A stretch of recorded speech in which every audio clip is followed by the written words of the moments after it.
దరిద్రుడి పెళ్ళికి వడగళ్ళ వానంటే ఇదేనేమో! నిన్న వరలక్ష్మి వ్రతం రోజు చాలా ప్లాన్ చేసుకున్నాను. పూజ అంతా లైవ్ చేసుకుందాము, వ్యూస్ వస్తాయి కదా అని.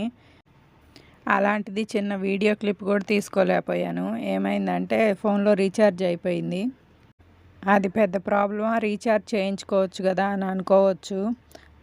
ఇంట్లో ఖాళీగా ఉంటూ టైం టు టైం రీఛార్జ్ అంటే కష్టం మరి. మిడిల్ క్లాస్ లైఫ్ ఏం చేస్తాం, అడ్జస్ట్ అవ్వటమే మరి. యూట్యూబర్స్ అందరూ స్టార్ట్ చేసే ఉంటారు ఒక్కో రీలు, ఇలా పూజ చేసుకున్నాం, అలా పూజ చేసుకున్నాం అని. ఏంటో ఈరోజు వీడియో అప్లోడ్ చేయటానికి టైమే కుదరలేదు, వీడియో తీసుకోవటానికి కూడా కుదరలేదు. ఏం చేస్తాం, పూజలో పడి అన్నీ మర్చిపోయాను. ఇప్పుడు మాత్రం ఎలా అప్లోడ్ చేసా వీడియో అనుకుంటారేమో. బ్యాలెన్స్ ఎక్కించుకోలేదు కానీ ఫోన్ని హాట్స్పాట్ కనెక్ట్ చేసుకున్నాను.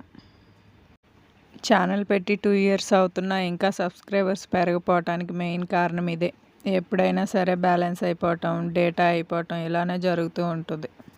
నా ప్రాబ్లమ్స్ విషయం మీకు ఎందుకులేండి. ఆ విషయం పక్కన పెడితే పూజ మాత్రం ప్రశాంతంగా అయిపోయింది. 9 ప్రసాదాలు చేసుకొని దేవుడికి సమర్పించేశాను, అమ్మవారికి. పూజ మాత్రం చాలా ప్రశాంతంగా అయిపోయిందండి. మనసు కూడా చాలా ప్రశాంతంగా ఉంది.